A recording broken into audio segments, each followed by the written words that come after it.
5টা দেশে আমরা গেছি, বিভিন্ন পর্যায়ে বৈঠক হয়েছে, হয়েছে। এখন আগামীকাল একটা বৈঠক ডেকেছে দিল্লিতে, এক্সটার্নাল অ্যাফেয়ার্স মিনিস্টার একটা মিটিং ডেকেছে।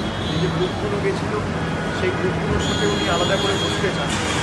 আর আজকে 4 তারিখ হয়ে গেছে, সুতরাং আমি কালকে বৈঠকে উপস্থিত থাকতে পারবো না। আমার পূর্ব নির্ধারিত কিছু বৈঠক এবং কর্মসূচি রয়েছে, যেহেতু আমি অনেকদিন দেশের বাইরে ছিলাম এবং ইতিমধ্যেই বাংলায় বাই ইলেকশন অ্যানাউন্স হয়েছে, কালীগঞ্জে নির্বাচন রয়েছে, আমার কিছু নিজস্ব এলাকার কাজকর্ম রয়েছে। আমি সেগুলো নিয়ে আগামী 2-4 দিন ব্যস্ত থাকব।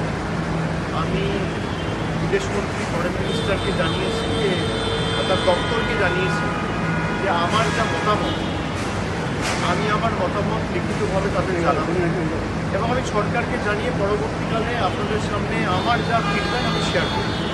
আজকে আর বিস্তারিত কিছু বলছি। Thank you.